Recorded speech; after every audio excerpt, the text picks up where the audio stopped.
Bienvenido a este rincón de relatos nocturnos. Si decides quedarte hasta el final, suscríbete, deja tu like y escribe en los comentarios desde dónde nos escuchas. Aquí, la oscuridad siempre tiene algo que contar. Empecemos. Hay lugares en este mundo donde el velo entre lo que conocemos y lo que no podemos comprender se vuelve tan delgado que casi puedes sentirlo rozar tu piel.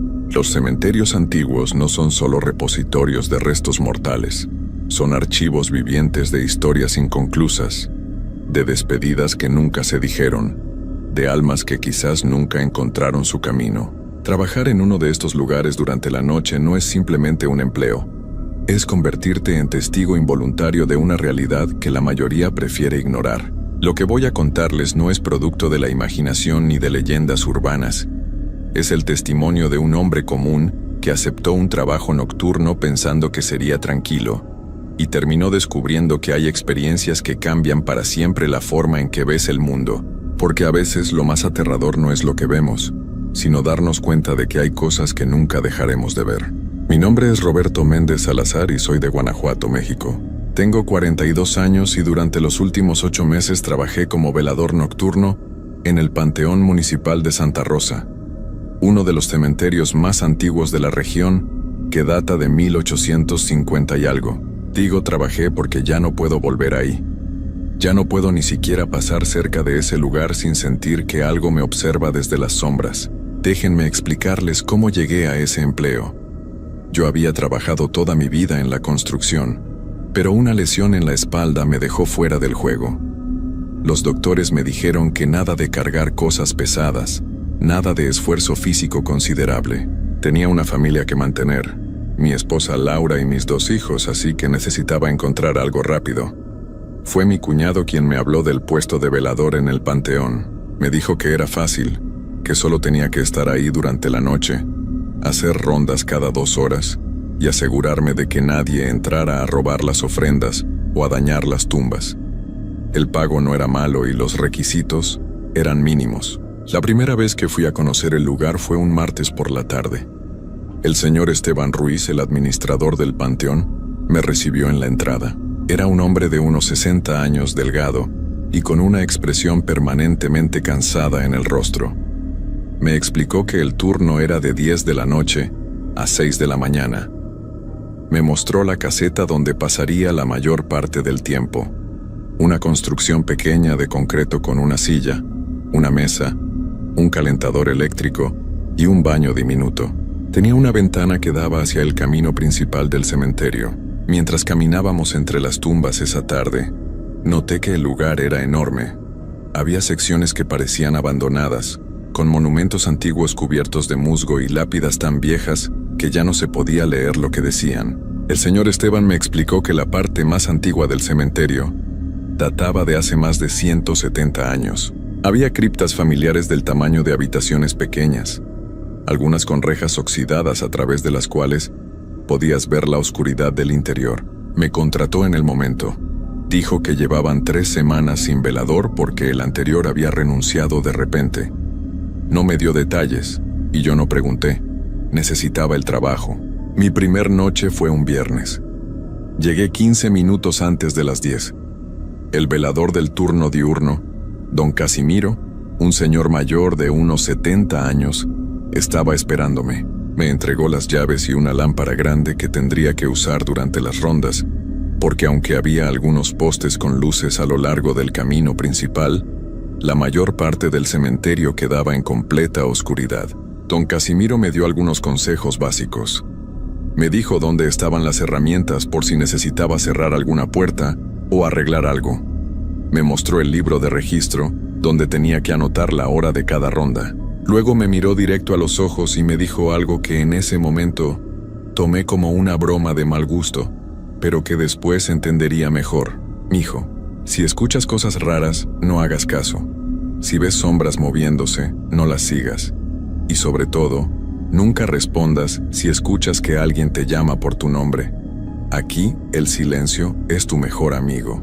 Me reí nerviosamente y le dije que no creía en esas cosas. Él solo movió la cabeza y se fue sin decir nada más. Me quedé solo en la caseta. Acomodé mis cosas, el termo con café que Laura me había preparado, unos tacos que había comprado en el camino, mi celular. Puse una estación de radio para tener algo de compañía. Las primeras horas fueron tranquilas. Desde la ventana podía ver el camino principal iluminado por los pocos focos que funcionaban. Más allá todo era oscuridad. A medianoche hice mi primera ronda. Tomé la lámpara y salí. El aire estaba frío y se sentía pesado, como si tuviera que hacer un esfuerzo extra para respirar. Caminé por el sendero principal revisando que todo estuviera en orden. El haz de luz de mi lámpara iluminaba las tumbas a los lados. Algunas tenían flores frescas, otras estaban descuidadas con la hierba crecida alrededor.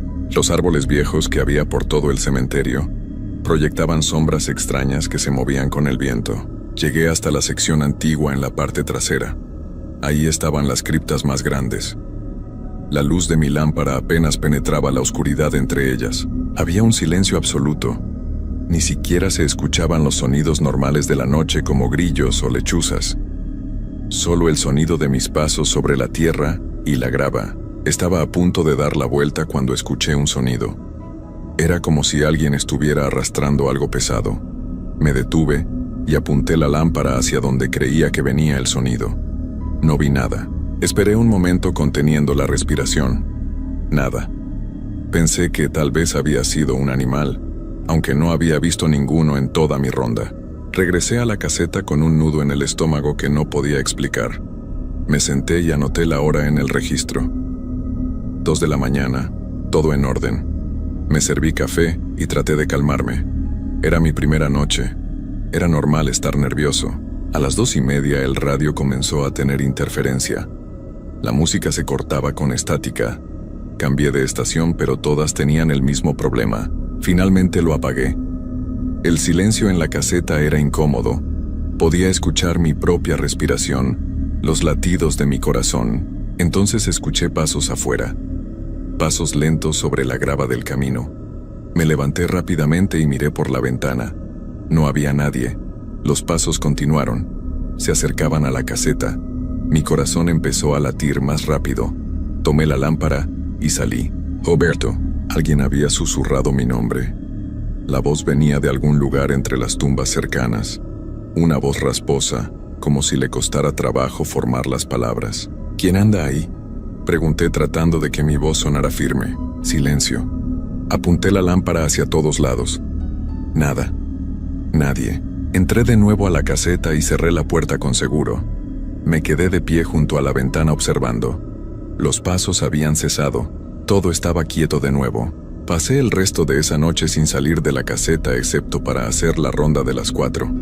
Esa segunda ronda fue más rápida. Prácticamente corrí por el camino principal sin adentrarme demasiado en las secciones laterales. Cuando llegaron las 6 de la mañana y vi la luz del amanecer, sentí un alivio enorme. Don Casimiro llegó puntual, y yo me fui a casa sin decirle nada de lo que había pasado.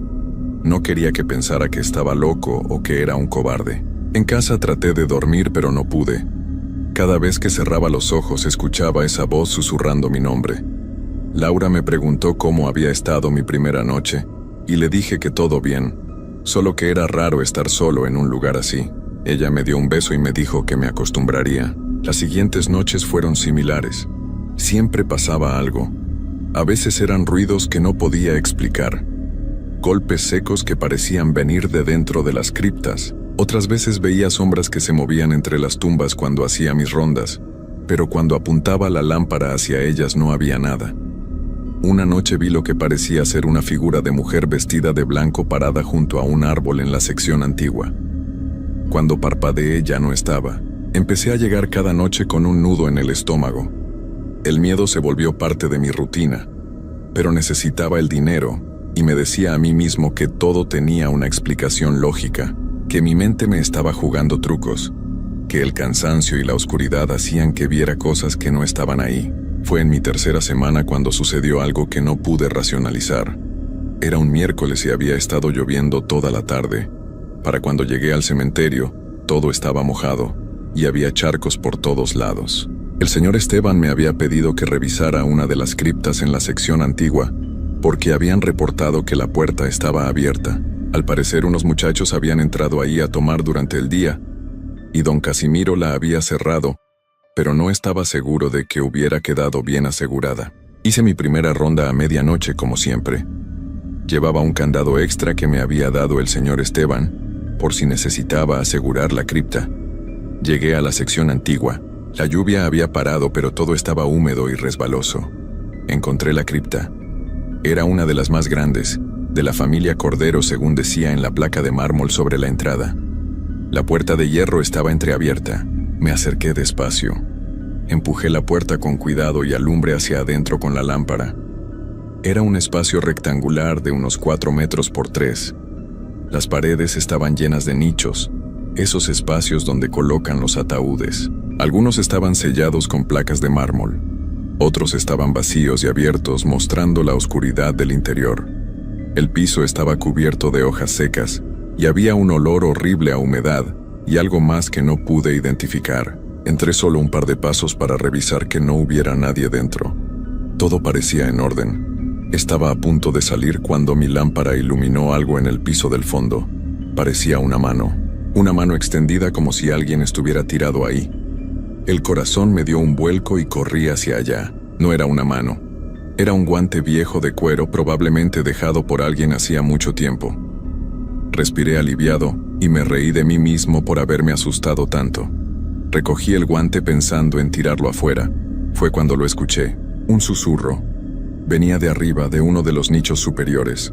No eran palabras claras, era más como un murmullo constante, como si alguien estuviera rezando en voz muy baja. Levanté la lámpara hacia los nichos de arriba. Todos estaban sellados. El susurro continuó. Se hizo más fuerte. Ahora podía distinguir que eran varias voces, todas susurrando al mismo tiempo cosas diferentes. Mi cuerpo se quedó paralizado. Quería correr, pero mis piernas no respondían.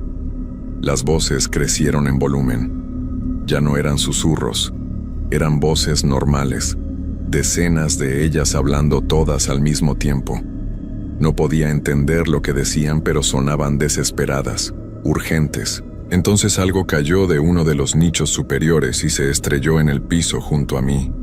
Era una placa de mármol que había estado sellando uno de los espacios.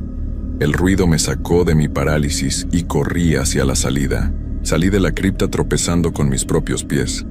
Caí sobre el lodo, pero me levanté inmediatamente y corrí de regreso hacia la caseta sin mirar atrás. Llegué empapado de lodo y sudor. Temblaba de pies a cabeza. Me encerré en la caseta y me senté en el piso con la espalda contra la puerta. Las voces seguían en mi cabeza, aunque ya no las escuchaba realmente. Estuve así hasta que amaneció. No hice más rondas esa noche. No anoté nada en el registro. Cuando don Casimiro llegó, me vio y supo que algo había pasado. No me preguntó qué, solo me dijo que me fuera a descansar. En el camino a casa decidí que renunciaría. No podía seguir trabajando ahí. Pero cuando llegué, Laura me recibió con noticias de que el dueño de la casa donde rentábamos había subido la renta. Necesitábamos más dinero, no menos. No podía renunciar. Esa tarde no pude dormir ni un minuto. Le di vueltas en mi cabeza a lo que había pasado. Traté de convencerme de que había sido el viento, que las placas viejas se caen solas por el tiempo, que mi mente había inventado las voces. Pero yo sabía lo que había escuchado. Sabía que no había sido mi imaginación. Volví esa noche con un rosario que mi madre me había regalado años atrás. Nunca había sido muy religioso, pero necesitaba sentir que tenía algún tipo de protección. Me lo colgué del cuello y lo metí debajo de mi camisa. También llevé una radio pequeña nueva que había comprado en el camino, pensando que tal vez mantener algo de ruido me ayudaría. Las primeras horas fueron tranquilas. Hice mi ronda de medianoche por el camino principal solamente. No me acerqué a la sección antigua. A la 1:30 estaba en la caseta tomando café cuando escuché un golpe fuerte en la puerta. Luego otro y otro. Alguien estaba tocando con fuerza. Me levanté y miré por la ventana. No había nadie frente a la puerta. Los golpes continuaron. Tomé la lámpara y abrí la puerta de golpe, esperando asustar a quien fuera que estuviera haciendo eso. No había nadie. El camino estaba vacío. Pero entonces vi algo que me heló la sangre. Había huellas en el lodo frente a la puerta, huellas de pies descalzos. Pero no eran huellas normales. Los pies que las habían dejado tenían los dedos muy largos, demasiado largos, y solo había huellas llegando a la puerta. No había huellas alejándose. Era como si quien fuera que había tocado simplemente hubiera desaparecido. Cerré la puerta y puse el seguro. Mi respiración era agitada. Los golpes empezaron de nuevo, pero esta vez en la ventana, luego en las paredes, luego en el techo. Era como si algo estuviera rodeando la caseta, golpeando desde todos lados. El sonido era ensordecedor. Me tapé los oídos, pero igual lo escuchaba. Duró tal vez 2 minutos, aunque se sintió como una eternidad. Luego paró de repente. Silencio total. Me quedé ahí parado en medio de la caseta sin atreverme a moverme. Pasaron 10 minutos, 20, media hora. Nada. Poco a poco me calmé. A las 3 de la mañana decidí que tenía que hacer la ronda. Era parte de mi trabajo y si no la hacía y pasaba algo me despedirían. Salí con la lámpara en una mano y el rosario apretado en la otra. El cementerio estaba en completo silencio. Caminé por el sendero principal. Todo parecía normal. Llegué a la mitad del camino cuando noté algo extraño. Había alguien parado a lo lejos, al final del sendero donde éste se dividía hacia las diferentes secciones. Era una silueta oscura e inmóvil. Apunté mi lámpara hacia allá, pero la distancia era demasiada y la luz no alcanzaba. Me quedé parado sin saber qué hacer. La figura no se movía. Yo tampoco.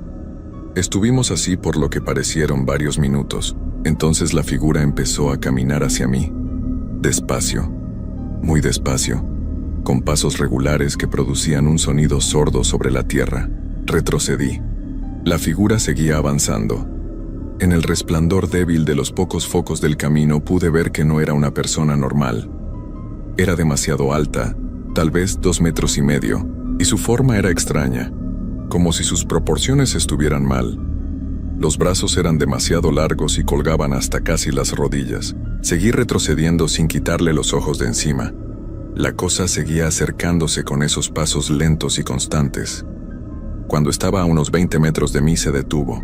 Yo también me detuve. Nos quedamos así mirándonos en la oscuridad. Entonces levantó uno de esos brazos largos y me señaló. Corrí.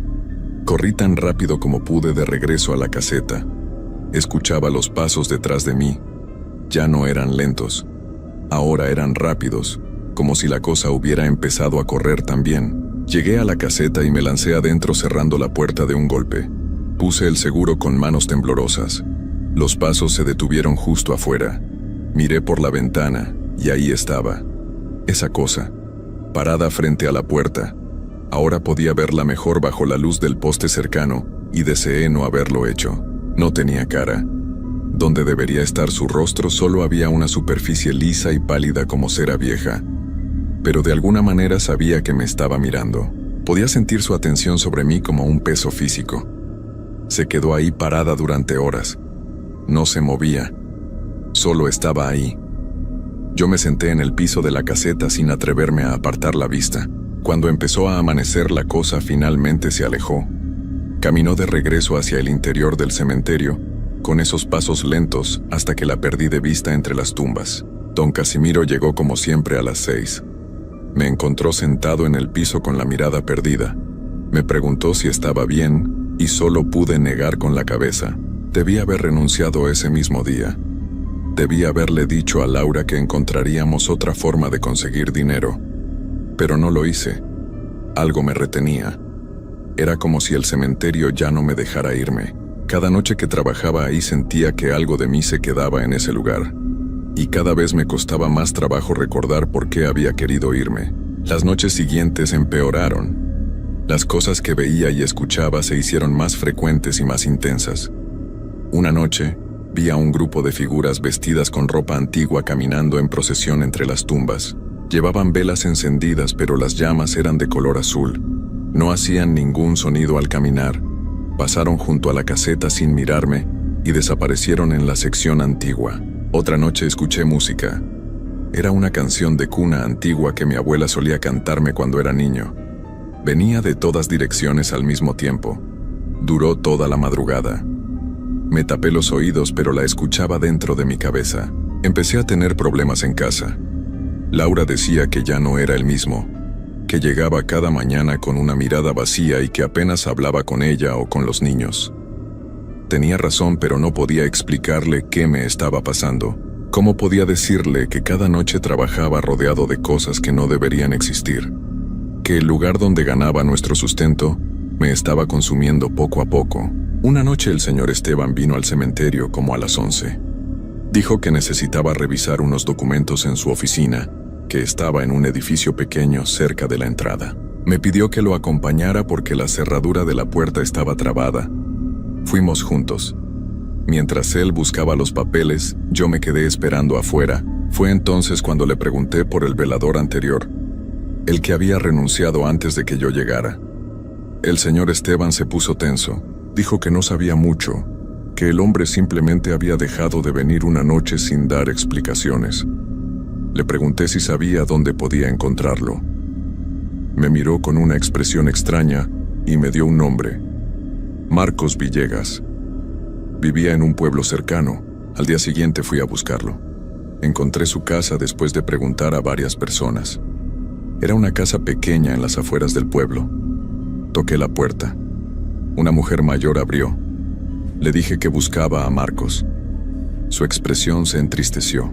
Me dijo que Marcos era su hijo y que estaba adentro, pero que no hablaba con nadie. Que desde que había dejado ese trabajo en el cementerio había cambiado.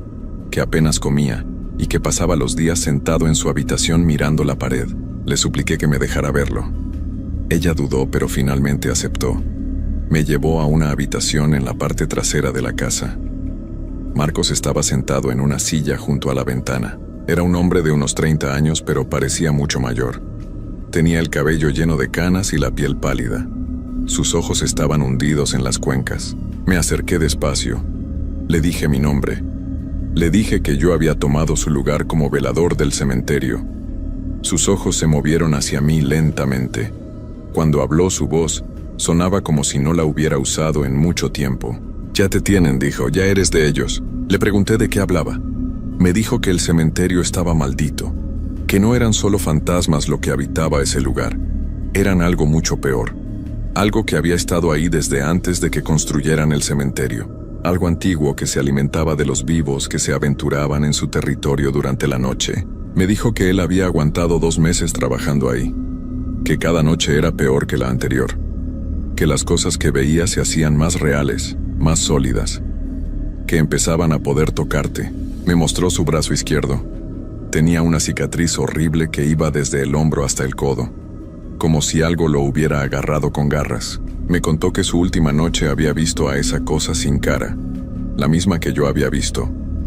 Dijo que lo había perseguido hasta la caseta y que había intentado entrar, que había golpeado la puerta tan fuerte que la madera casi se rompe, que había durado toda la noche intentando entrar, y que cuando amaneció y la cosa se fue, Marcos encontró marcas en la puerta, marcas de dedos.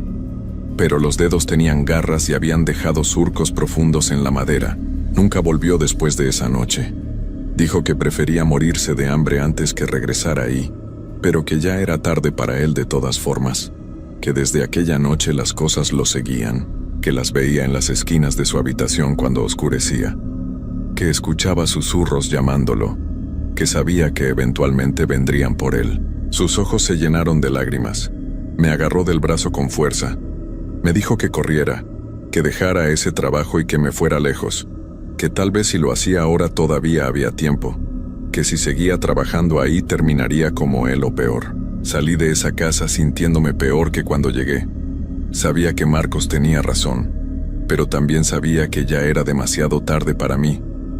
Durante las semanas que llevaba trabajando en el cementerio, algo había cambiado en mí. Podía sentirlo. Era como si una parte de mí ya no estuviera realmente viva, como si cada noche que pasaba en ese lugar me fuera quedando más del lado de las cosas que habitaban ahí.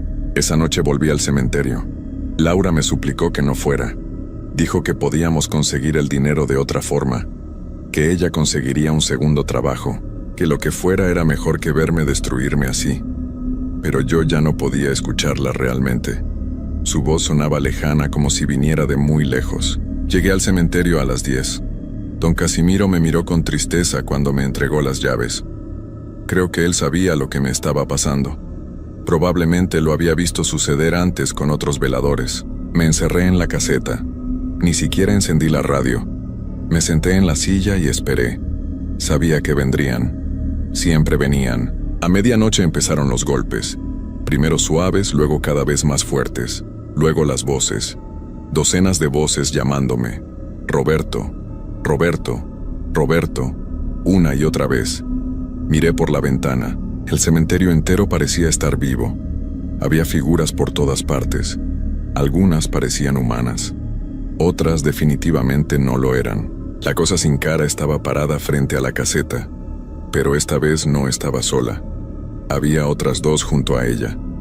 Todas me señalaban con esos brazos imposiblemente largos. La puerta empezó a crujir. El seguro no iba a aguantar mucho. Podía ver cómo la madera se curvaba hacia adentro con cada golpe. Saqué el rosario de mi cuello y lo apreté en mi mano. Recé todas las oraciones que recordaba, pero las palabras sonaban huecas, vacías, como si ya no tuvieran poder en este lugar. La puerta cedió. Se abrió de golpe y las cosas entraron. La caseta se llenó de sombras, de susurros, de un frío que quemaba. Extendieron sus manos hacia mí. Traté de gritar, pero no me salió ningún sonido. Lo último que recuerdo claramente es sentir esas manos tocándome. Eran frías como el hielo y cuando me agarraron sentí como si algo dentro de mí se rompiera, como si algo esencial de lo que yo era se desgarrara y se fuera con ellas. Desperté en un hospital. Laura estaba junto a mi cama llorando. Los doctores dijeron que don Casimiro me había encontrado tirado afuera de la caseta cuando llegó en la mañana. Estaba inconsciente y con hipotermia severa a pesar de que la noche había sido templada. La puerta de la caseta estaba intacta. No había señales de que hubiera pasado nada, pero yo sé lo que pasó. Sé que algo de mí se quedó en ese cementerio. Puedo sentir el vacío donde solía estar. Es como si una parte esencial de mi alma hubiera sido arrancada. Han pasado 2 meses desde aquella noche. Ya no trabajo en el cementerio, obviamente. Ni siquiera puedo acercarme a ese pueblo. Pero las cosas no terminaron esa noche. Marcos tenía razón. Una vez que te marcan, no te dejan ir. Las veo en las sombras de mi casa cuando oscurece. Escucho los susurros en la noche. Cada día me siento menos real, como si me estuviera desvaneciendo lentamente. Laura dice que ya casi no la miro a los ojos, que paso las noches sentado junto a la ventana mirando hacia la oscuridad. Sé que eventualmente volveré a ese cementerio, no porque quiera, sino porque algo allá me está llamando.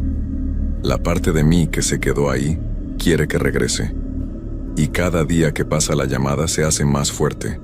Es solo cuestión de tiempo. Anoche soñé que caminaba entre las tumbas, que llegaba a la sección antigua y entraba en aquella cripta, y que adentro, en uno de los nichos abiertos, había un espacio esperándome. Un espacio con mi nombre ya grabado en una placa nueva de mármol. Cuando desperté tenía tierra bajo las uñas. No sé cuánto tiempo me queda, pero sé cómo va a terminar esto. Una noche mis pies me llevarán de regreso a ese lugar. La parte de mí que todavía está viva se reunirá con la parte que dejé ahí, y entonces me convertiré en una más de esas cosas que deambulan entre las tumbas llamando a los vivos. Marcos murió hace una semana. Su madre lo encontró en su habitación. Los doctores dijeron que fue un paro cardíaco, pero yo sé la verdad. Ellos finalmente vinieron por él, y pronto vendrán por mí. Si alguien lee esto algún día, si alguien escucha mi historia, solo les pido una cosa.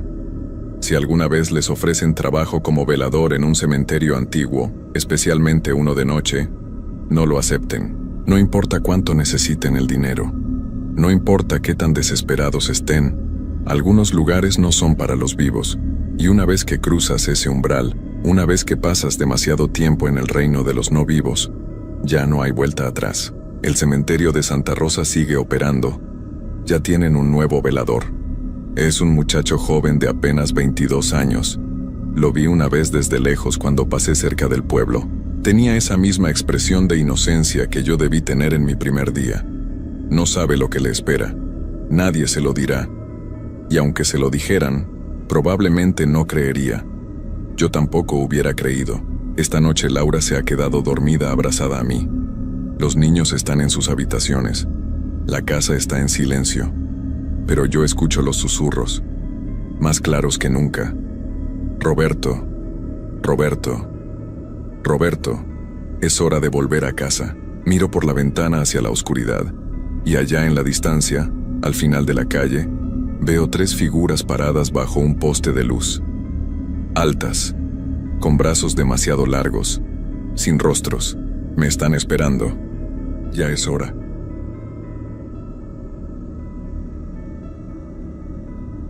Hay lugares en este mundo que parecen rechazar la vida misma.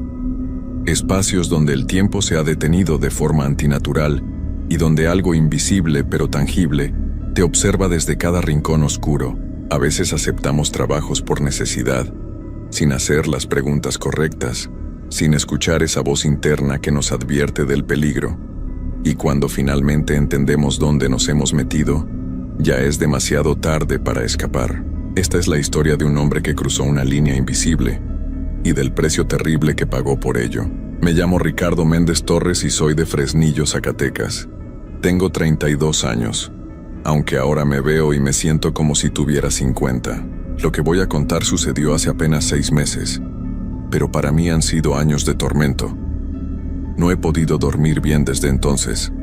Cada vez que cierro los ojos, regreso a ese lugar maldito. Todo comenzó cuando perdí mi trabajo en la mina. Llevaba 3 meses sin encontrar nada y los ahorros se habían acabado.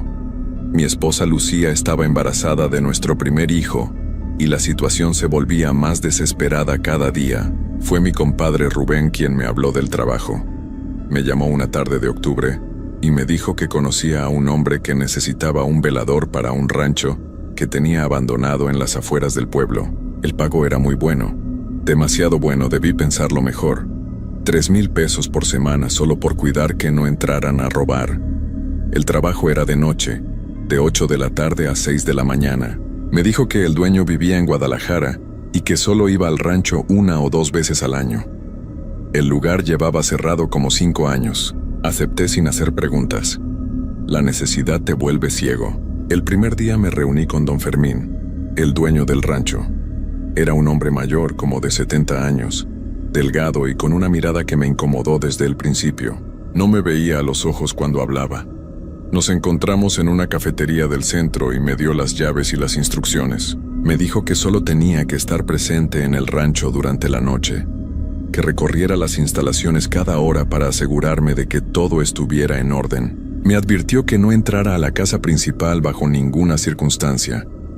Dijo que estaba cerrada con candado y que no había nada de valor ahí dentro. Solo debía revisar los corrales, el establo viejo y caminar por el perímetro de la propiedad. Cuando le pregunté por qué había estado abandonado tanto tiempo, se quedó callado un momento largo. Luego me dijo que había tenido problemas con los trabajadores anteriores, que se iban sin avisar, que eran gente poco seria. Me hizo firmar un papel donde me comprometía a trabajar al menos un mes completo y me dio un adelanto de 1,500 pesos. Esa misma noche comencé. El rancho quedaba a unos 20 kilómetros del pueblo, por un camino de terracería lleno de baches. Llegué como a las 7:30 de la tarde. Todavía había luz. Desde afuera se veía descuidado, pero no tan mal. Tenía una cerca de alambre oxidada, varios árboles secos y construcciones viejas de adobe. La casa principal era de 2 pisos, pintada de blanco pero con la pintura cayéndose a pedazos. Las ventanas estaban tapadas con tablas de madera. Estacioné mi camioneta cerca de la entrada y saqué mi termo de café y mi linterna. También llevaba una radio vieja para no sentirme tan solo. Mientras caminaba hacia la entrada principal del terreno, sentí un frío extraño. No era el frío normal de octubre. Era algo diferente, algo que te calaba hasta los huesos. La puerta de la cerca chirrió horrible cuando la empujé. Entré y cerré con el candado como me había indicado don Fermín. El sol ya se estaba ocultando detrás de los cerros y las sombras comenzaban a extenderse por todos lados. Decidí hacer un primer recorrido antes de que oscureciera completamente. Caminé hacia los corrales. Estaban vacíos, obviamente. El piso de tierra estaba seco y agrietado. Había un comedero de concreto roto y un bebedero oxidado. En las esquinas se acumulaban montones de hojas secas y basura que el viento había arrastrado durante años. El establo estaba peor. El techo de lámina tenía varios hoyos y adentro olía a humedad y a algo más. Algo desagradable que no pude identificar. Había herramientas viejas tiradas por todas partes. Palas oxidadas, cubetas rotas, pedazos de cuerda podrida. En una esquina encontré una silla de madera volteada y manchas oscuras en el suelo que parecían muy viejas. Cuando llegué a la parte trasera del rancho, vi la casa principal desde otro ángulo. Desde ahí se veía aún más deteriorada. Había una puerta trasera que también estaba cerrada con candado. Las ventanas del segundo piso no tenían tablas y se veían completamente negras por dentro, como bocas abiertas en la oscuridad. Para cuando terminé el primer recorrido, ya había oscurecido por completo. Regresé a mi camioneta y me senté en la parte de atrás con la puerta abierta. Encendí la radio, pero solo captaba estática y una estación de rancheras que se oía muy lejana. El viento comenzó a soplar más fuerte y hacía un sonido extraño al pasar entre las construcciones viejas. Miré mi reloj. Apenas eran las 8:15. Me quedaban casi 10 horas. Decidí tomarme un café y esperar a que dieran las 9 para hacer el segundo recorrido. Mientras bebía, comencé a escuchar ruidos. Al principio pensé que era el viento moviendo las láminas sueltas del establo, pero luego escuché algo más claro. Pasos. Pasos lentos sobre tierra como si alguien caminara arrastrando los pies. Me levanté rápido y encendí mi linterna. Alumbré hacia donde venía el sonido, pero no vi nada. Los pasos se detuvieron. El silencio que siguió fue peor que el ruido. Era un silencio pesado, como si algo estuviera conteniendo la respiración. «¿Está bien?», me dije a mí mismo. «Son nervios. Este lugar está abandonado y cualquier sonido se amplifica. Es normal», pero no me lo creí. A las 9 hice mi segundo recorrido. Esta vez caminé más rápido. Revisé los corrales con la linterna, todo igual. El establo también. Cuando iba caminando hacia la parte trasera, la linterna comenzó a parpadear. Le di unos golpes y volvió a funcionar normal. Entonces escuché un sonido que me heló la sangre. Era un llanto de niño que venía desde algún lugar cercano. Me quedé completamente inmóvil. El llanto continuó por unos segundos y luego se cortó de golpe. Sentí mi corazón latiendo tan fuerte que pensé que se me iba a salir del pecho. Moví la linterna en todas direcciones, pero no había nadie. Nada. Corrí de regreso a mi camioneta. Me temblaban las manos. Saqué mi celular para llamar a Rubén, pero no había señal. Por supuesto que no había señal en ese lugar olvidado. Me quedé dentro de la camioneta con los seguros puestos. Sé que suena ridículo, como si unos seguros de puerta fueran a protegerme de lo que fuera que estuviera ahí afuera, pero necesitaba sentir algo de seguridad. Miré el reloj cada 5 minutos. El tiempo pasaba tan lento que parecía que las manecillas se movían hacia atrás. A las 10:30 me obligué a salir de nuevo. Tenía que hacer el recorrido. Necesitaba ese trabajo. Lucía contaba conmigo y el bebé venía en camino. No podía acobardarme el primer día por unos ruidos extraños. Me repetí eso una y otra vez mientras caminaba. Esta vez llevaba la linterna en una mano y un tubo de metal que encontré en la parte de atrás de mi camioneta en la otra. No sé qué pensaba que iba a hacer con él, pero me hacía sentir menos vulnerable. El recorrido fue rápido. No me detuve en ningún lado más de lo necesario. Cuando pasé por el establo, volví a oler ese olor desagradable pero más fuerte. Era como carne podrida mezclada con algo químico. Tapé mi nariz con la camisa y seguí caminando. Al llegar a la parte trasera de la casa principal, algo llamó mi atención. Una de las ventanas del segundo piso, una de esas que estaban completamente negras, ahora tenía una luz tenue adentro. Una luz amarillenta que parpadeaba como una vela. Me quedé mirando esa ventana sin poder moverme. La luz se movía de un lado a otro, como si alguien estuviera caminando con una vela en la mano. Pero eso era imposible. Don Fermín me había dicho que la casa estaba cerrada, que nadie podía entrar. La luz se detuvo justo en el centro de la ventana, y entonces vi algo que hizo que se me doblaran las rodillas. Una silueta, la sombra de una persona parada ahí, mirando hacia afuera, mirándome a mí. Dejé caer el tubo de metal. El sonido resonó en la noche silenciosa. La silueta no se movió. Solo siguió ahí, mirándome desde esa ventana del segundo piso. Corrí. Corrí como no había corrido en años. Tropecé 2 veces, pero me levanté y seguí corriendo hasta llegar a la camioneta. Me metí adentro, cerré con seguro y me quedé ahí temblando, sudando frío a pesar del clima. No podía irme. Si me iba el primer día, perdería el adelanto y quedaría como un cobarde. Además, ¿cómo le iba a explicar a Lucía que había renunciado a un trabajo tan bien pagado por ver sombras? Pasé las siguientes 2 horas dentro de la camioneta. No volví a salir. A la 1 de la mañana la radio dejó de funcionar. Ni siquiera estática. Solo silencio. Intenté prenderla varias veces, pero estaba completamente muerta. Y yo le había puesto pilas nuevas esa misma tarde. Entonces comenzaron los golpes. 3 golpes secos en el costado de mi camioneta. Boom, boom, boom. Pausados, metódicos. Como si alguien estuviera tocando para que le abriera. No me moví. No respiré. Los golpes se repitieron. Boom, boom, boom. Esta vez en la puerta del conductor, justo al lado de mi cabeza. Cerré los ojos con fuerza. Mi mente me decía que volteara, que mirara quién estaba ahí afuera. Pero mi instinto, esa parte primitiva de nuestro cerebro, que sabe cuando estamos en peligro real, me gritaba que no lo hiciera, que no mirara. Los golpes pararon. Abrí los ojos lentamente. Podía ver mi reflejo en el espejo retrovisor. Estaba pálido, con los ojos muy abiertos.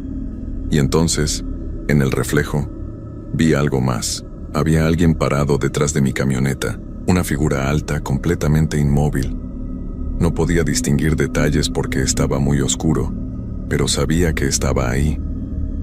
Podía sentir su mirada sobre mí, aunque no podía ver su cara. La figura comenzó a caminar lentamente hacia el lado del conductor. Yo seguía viéndola solo por el espejo, sin atreverme a voltear directamente.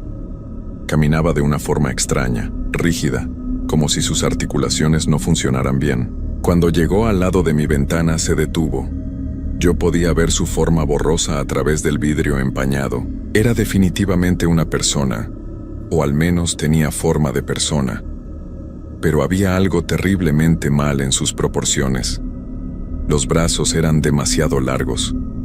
La cabeza estaba inclinada en un ángulo imposible. Se quedó ahí parada, sin moverse, sin hacer ruido, solo esperando. No sé cuánto tiempo pasó. Podría haber sido 5 minutos o 1 hora. Mi sentido del tiempo se había distorsionado completamente. Lo único que sabía era que no podía seguir mirando el espejo. Si seguía mirando, iba a enloquecer. Cerré los ojos de nuevo y comencé a rezar. No soy una persona muy religiosa, pero en ese momento recé todas las oraciones que recordaba de mi infancia. Recé hasta que mi voz se volvió un susurro ronco. Cuando finalmente abrí los ojos, la figura ya no estaba. Miré el reloj. Eran las 3:30 de la mañana.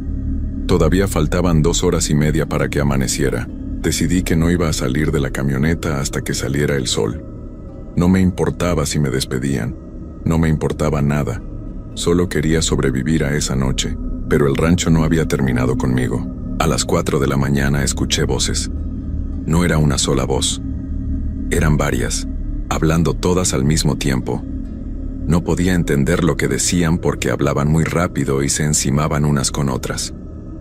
Algunas sonaban como hombres, otras como mujeres, y otras sonaban como niños. Las voces venían de todas direcciones, del establo, de los corrales, de la casa principal.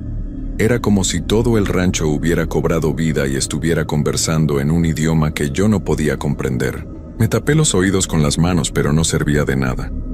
Las voces se metían en mi cabeza de todas formas. Comencé a distinguir algunas palabras sueltas. Ayuda. Duele. No puedo salir. Está oscuro. Entonces todas las voces se callaron al mismo tiempo. El silencio repentino fue ensordecedor. Y en ese silencio, escuché una sola voz. Clara, directa. Una voz de hombre mayor que venía desde justo afuera de mi ventana. Ricardo, dijo mi nombre. Esa cosa, lo que fuera que estuviera ahí afuera, sabía mi nombre. Ricardo, abre la puerta. La voz era tranquila, casi amable, pero había algo podrido debajo de esa calma, algo malvado que intentaba esconderse detrás de un tono suave. «Ricardo, no tengas miedo, solo queremos hablar contigo». Mis manos temblaban tanto que apenas podía mantenerlas sobre mis rodillas. Miré hacia la ventana, pero tenía demasiado miedo de ver qué había ahí afuera. «Ricardo, sabemos por qué estás aquí. Sabemos que necesitas el dinero, sabemos lo de Lucía, sabemos lo del bebé». Sentí que el aire se me atascaba en la garganta. ¿Cómo sabía lo de Lucía? ¿Cómo sabía lo del bebé? «Abre la puerta, Ricardo, queremos ayudarte. Podemos darte más que dinero. Podemos darte todo lo que necesitas. Solo tienes que dejarnos entrar». La voz se detuvo. El silencio regresó. Y entonces muy suavemente alguien comenzó a raspar la ventana. No eran rasguños violentos. Eran lentos, deliberados, como si tuvieran todo el tiempo del mundo. Me acurruqué en el asiento tanto como pude. Cerré los ojos y me puse a pensar en Lucía, en su sonrisa, en cómo se ponía las manos en la panza cuando hablaba con el bebé. Eso era lo único que me mantenía cuerdo en ese momento. Saber que tenía que regresar a casa con ella. Los rasguños continuaron hasta que los primeros rayos del sol comenzaron a iluminar el cielo. En el momento exacto en que la luz tocó el horizonte, todo se detuvo. Los rasguños, el frío antinatural, la sensación de ser observado. Todo desapareció como si nunca hubiera existido. Esperé hasta las 6:30, hasta que el sol estuvo completamente arriba, antes de salir de la camioneta. Mis piernas apenas podían sostenerme. Me dolía todo el cuerpo por haber estado tenso tantas horas. Miré alrededor. Todo se veía normal bajo la luz del día, solo un rancho viejo y abandonado. Caminé hacia la ventana donde había estado la cosa que me hablaba. No había marcas, no había rasguños, nada que probara que algo había pasado. Salí del rancho lo más rápido que pude. Manejé de regreso al pueblo con las manos todavía temblando. Cuando llegué a casa, Lucía estaba despierta preparando el desayuno. Me vio entrar y su sonrisa se borró inmediatamente. «Ricardo, ¿qué te pasó? Estás blanco como papel». No sabía qué decirle. No podía contarle la verdad porque sonaría como un loco. Así que le dije que había sido una noche tranquila, pero que no había podido dormir bien en la camioneta. Ella me miró con preocupación, pero no insistió. Me preparó café y me hizo sentarme. Le dije que necesitaba dormir unas horas antes de hablar de cualquier cosa. Me acosté en nuestra cama, pero no pude dormir. Cada vez que cerraba los ojos veía esa silueta en la ventana del segundo piso. Escuchaba esa voz diciendo mi nombre. Pasé todo el día intentando convencerme de que no volvería al rancho. Le di vueltas y vueltas en mi cabeza, pero cada vez que pensaba en renunciar, recordaba el adelanto que ya había gastado en las consultas médicas de Lucía y en pagar deudas atrasadas. Recordaba que teníamos que comprar cosas para el bebé, que el casero nos había dado una última oportunidad con la renta. La necesidad es una trampa cruel. Te obliga a regresar a lugares donde sabes que no deberías estar. Esa tarde, como a las 5, llamé a Rubén. Le pregunté si sabía algo sobre el rancho, si había escuchado historias. Se quedó callado un momento largo antes de responder. «Mira, compa, no quería decirte nada para no asustarte, pero ese rancho tiene mala fama. Dicen que don Fermín tenía trabajadores viviendo ahí hace como 10 años. Varios de ellos desaparecieron. Así nada más. Un día estaban y al siguiente ya no. Sus familias los buscaron pero nunca aparecieron». Sentí que se me revolvía el estómago. «¿Y por qué no me dijiste antes?» «Porque son solo rumores, Ricardo. Ya sabes cómo es la gente del pueblo. Les gusta inventar historias. Además, tú necesitabas el trabajo». Colgué sin despedirme. Estaba furioso con Rubén, pero más furioso conmigo mismo por haber aceptado ese trabajo sin hacer preguntas. Cuando le dije a Lucía que tenía que irme de nuevo al rancho, me tomó de las manos. «No vayas, Ricardo. No sé qué pasó anoche, pero te conozco, algo te asustó mucho. Encontraremos otra forma. Yo puedo buscar trabajo, mi mamá puede ayudarnos». Quise decirle que sí, quise quedarme, pero pensé en el bebé, en que necesitaría pañales, leche, ropa, un lugar decente donde vivir. Pensé que tal vez si sobrevivía un mes completo en ese rancho, tendríamos suficiente dinero para salir adelante unos meses mientras encontraba algo mejor. Voy a estar bien, le mentí. Solo fue una noche difícil. Ya me acostumbraré. Lucía tenía lágrimas en los ojos cuando me fui. Ahora sé que ella presentía algo. Las mujeres tienen un instinto para estas cosas que los hombres hemos perdido. Llegué al rancho a las 7:30 de nuevo. Esta vez llevaba más linternas, pilas extras, una lámpara de mano recargable y hasta una radio nueva. También llevé una Biblia que me había dado mi madre años atrás. No sabía si serviría de algo, pero la necesitaba. El sol todavía estaba arriba cuando entré.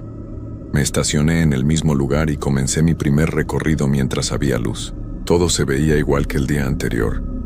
El establo con su olor desagradable, los corrales vacíos, la casa principal con sus ventanas negras mirándome como ojos muertos. Esta vez me acerqué más a la casa.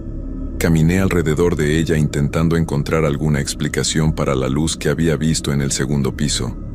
Las puertas estaban bien cerradas con candados gruesos y oxidados. Las ventanas del primer piso estaban tapadas con tablas clavadas que tenían años ahí. No había forma de que alguien hubiera entrado. Cuando oscureció, regresé a mi camioneta. Encendí todas las luces que había traído.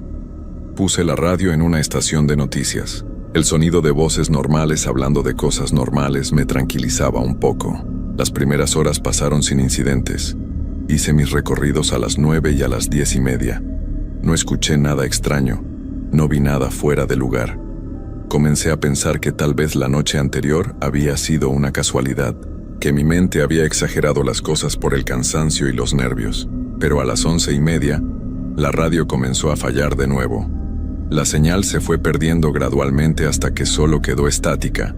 Cambié de estación, pero todas estaban igual. Intenté con la otra radio que había traído y pasó lo mismo. Entonces se fueron las luces, todas al mismo tiempo. La linterna, la lámpara recargable, incluso las luces del tablero de mi camioneta. Todo se apagó dejándome en una oscuridad completa. Mi corazón comenzó a latir descontrolado. Intenté prender las luces una y otra vez, pero no respondían. Era como si algo estuviera drenando toda la energía a mi alrededor. Mis ojos se fueron acostumbrando a la oscuridad. La luna estaba en cuarto creciente y daba suficiente luz para distinguir las formas de las construcciones. Y fue entonces cuando lo vi. En la casa principal, en cada una de las ventanas del segundo piso, había luces. No eran luces de velas como la noche anterior. Eran más brillantes, más definidas. Y en cada ventana había una silueta parada, inmóvil, todas mirando hacia mi camioneta. Conté las ventanas. Había 6. 6 figuras distintas mirándome desde el segundo piso de una casa que supuestamente estaba vacía y cerrada. Intenté arrancar la camioneta. Puse la llave en el encendido y la giré. Nada. El motor ni siquiera hizo el intento de prender. Lo intenté una y otra vez. Nada. Estaba atrapado. Las figuras en las ventanas comenzaron a moverse. Todas al mismo tiempo. Todas con los mismos movimientos sincronizados. Levantaron sus brazos y los pusieron sobre el vidrio de las ventanas, como si quisieran salir. Entonces escuché la puerta principal de la casa abrirse. Un chirrido largo y oxidado que cortó el silencio de la noche, y las figuras desaparecieron de las ventanas. Supe en ese momento que venían hacia mí. Salí de la camioneta porque quedarme adentro era esperar a que me encontraran. Empecé a correr hacia la salida del rancho. Tropecé con piedras y ramas secas, pero seguí corriendo. Podía escuchar pasos detrás de mí. Muchos pasos. No solo de una o dos personas, sino de varias. Todas corriendo a la misma velocidad. Todas respirando al mismo tiempo con un sonido rasposo y horrible. Llegué a la cerca de la entrada y mis manos temblaban tanto que no podía abrir el candado. Las figuras se acercaban. Podía escucharlas cada vez más cerca. Finalmente el candado cedió y empujé la puerta. Salí del rancho y corrí por el camino de terracería. No sé cuánto corrí. Kilómetros tal vez. Corrí hasta que mis pulmones ardían y mis piernas no podían dar un paso más. Cuando finalmente me detuve y miré hacia atrás, las figuras se habían detenido justo en la entrada del rancho. No podían salir, o no querían. Solo se quedaron ahí paradas, observándome desde la distancia. Caminé el resto del camino hasta llegar a la carretera principal. Un camión de carga se detuvo y el conductor me dio un aventón hasta el pueblo. Me dejó en la madrugada frente a mi casa. Lucía me abrió la puerta y se asustó al verme. Estaba cubierto de tierra y sudor, con la ropa rasgada y rasguños en los brazos. Le conté todo, cada detalle de esas 2 noches. Esperaba que pensara que me había vuelto loco, pero en lugar de eso me abrazó y me dijo que nunca volvería a ese lugar. Al día siguiente intenté contactar a don Fermín para decirle que renunciaba. Su teléfono estaba fuera de servicio. Fui a la dirección que me había dado en Guadalajara, pero la casa estaba abandonada. Los vecinos me dijeron que ahí no vivía nadie desde hacía años. Busqué a Rubén y le conté lo que había pasado. Me dijo que también había intentado contactar a don Fermín y no había podido. Que el número desde el que lo había llamado originalmente ya no existía. Nos dimos cuenta de que Rubén nunca había conocido a don Fermín en persona. Solo había hablado con él por teléfono una vez. Fuimos con las autoridades, pero no nos tomaron en serio. Dijeron que probablemente me había encontrado con gente que estaba usando el rancho para actividades ilegales y que me había asustado. Que los ranchos abandonados atraen ese tipo de problemas. No quisieron ir a investigar. Intenté seguir con mi vida. Encontré trabajo en una tienda de abarrotes. El pago era mucho menor, pero al menos podía dormir en las noches. O eso pensé. 2 semanas después de dejar el rancho, comenzaron las pesadillas. Soñaba que estaba de vuelta ahí, atrapado en mi camioneta mientras las figuras rodeaban el vehículo. Soñaba que abría los ojos y estaba en el 2º piso de la casa principal, viendo mi propio cuerpo abajo en la camioneta. Soñaba que las voces me llamaban y yo no podía evitar caminar hacia ellas. Me desperté una noche y Lucía estaba sentada en la cama mirándome con miedo. Me dijo que había estado hablando en sueños, que había dicho cosas extrañas en una voz que no era la mía, que había dicho, ya casi es tiempo, ya casi puede venir con nosotros. Los meses pasaron y las pesadillas empeoraron. Dejé de dormir. Empecé a ver sombras en las esquinas de nuestra casa. Sentía que algo me observaba todo el tiempo. Lucía también comenzó a sentirlo. Me dijo que a veces, cuando yo no estaba, escuchaba pasos en el techo. Que sentía que alguien tocaba la puerta, pero cuando abría, no había nadie. El bebé nació en marzo. Un niño hermoso y sano que lloraba cada vez que yo lo cargaba. Se calmaba inmediatamente cuando Lucía lo tomaba, pero conmigo solo lloraba. Como si supiera que algo en mí estaba mal. Como si pudiera ver algo que los demás no podían. Hace una semana fui al doctor porque no podía más con el insomnio y los dolores de cabeza constantes. Me hizo varios estudios. Hoy me llamó para darme los resultados. Me dijo que tengo una masa en el cerebro, que apareció de la nada, que en los estudios que me habían hecho hace un año no había ninguna señal de ella, que es agresiva y está creciendo rápido. Me dio 6 meses, tal vez menos. Cuando salí del consultorio mi teléfono sonó. Era un número desconocido. Contesté y era la voz. Esa voz de hombre mayor que había escuchado aquella segunda noche en el rancho. Hola Ricardo. Te dije que podíamos darte lo que necesitabas. Te dimos 2 meses buenos con tu familia. 2 meses donde pudiste ver nacer a tu hijo. Ahora es tiempo de pagar. Colgué y bloqueé el número, pero sigue llamando desde números diferentes. A veces es la voz del hombre. A veces son las otras voces, todas hablando al mismo tiempo. Anoche tuve un sueño diferente. Soñé que estaba en el rancho de nuevo, pero esta vez no estaba solo en mi camioneta. Había otros conmigo. Otros veladores que habían aceptado el trabajo antes que yo. Todos estábamos atrapados ahí, mirando desde las ventanas del 2º piso esperando a que llegara alguien nuevo. Y en el sueño, yo sabía que pronto iba a estar ahí permanentemente. Que cuando me llegara mi tiempo no iba a morir en un hospital rodeado de mi familia. Iba a despertar en ese rancho, en esa casa maldita, condenado a mirar desde esas ventanas oscuras por toda la eternidad. Le conté todo esto a Lucía esta mañana.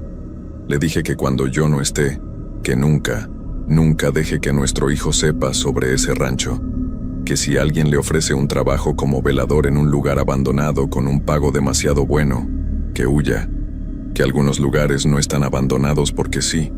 Que algunos lugares tienen dueños que nunca se van. Ella lloró y me prometió que lo protegería, que le enseñaría a nuestro hijo a hacer las preguntas correctas, a no dejar que la necesidad lo ciegue como me cegó a mí. Mientras escribo esto, puedo ver por la ventana de nuestra casa. Hay una figura parada en la esquina de la calle. No se mueve, solo observa. Sé que es una de ellas. Sé que están esperando. El doctor me dijo que tengo 6 meses, pero yo sé la verdad. No tengo ni 6 semanas. Puedo sentir cómo esa cosa en mi cerebro crece cada día. Puedo sentir cómo me jala hacia ese rancho, como si hubiera dejado parte de mi alma ahí, y el resto de mí necesitara reunirse con ella. Esta noche voy a acostarme al lado de Lucía. Voy a besar a mi hijo mientras duerme. Y voy a intentar no pensar en el momento en que finalmente cierre los ojos y despierte en ese lugar, en esas ventanas del segundo piso, mirando hacia afuera, esperando, porque ahora entiendo la verdad sobre ese rancho. No es que esté embrujado o maldito, es algo peor. Es un lugar que se alimenta, un lugar que ofrece lo que necesitas desesperadamente, y luego te cobra con lo único que realmente tienes: tu libertad, tu alma, tu eternidad. Y una vez que aceptas su oferta, una vez que cruzas esa cerca y pasas una noche ahí dentro, ya eres suyo. Puede que te deje irte por un tiempo, puede que te deje vivir unos meses más, pero siempre, siempre vas a volver. La figura en la esquina sigue ahí, esperando. Y yo sé que muy pronto voy a caminar hacia ella, no porque quiera, sino porque ya no tengo otra opción. Algunos trabajos cuestan más de lo que jamás podrás pagar, y cuando te das cuenta del precio real, ya es demasiado tarde para rechazar el trato.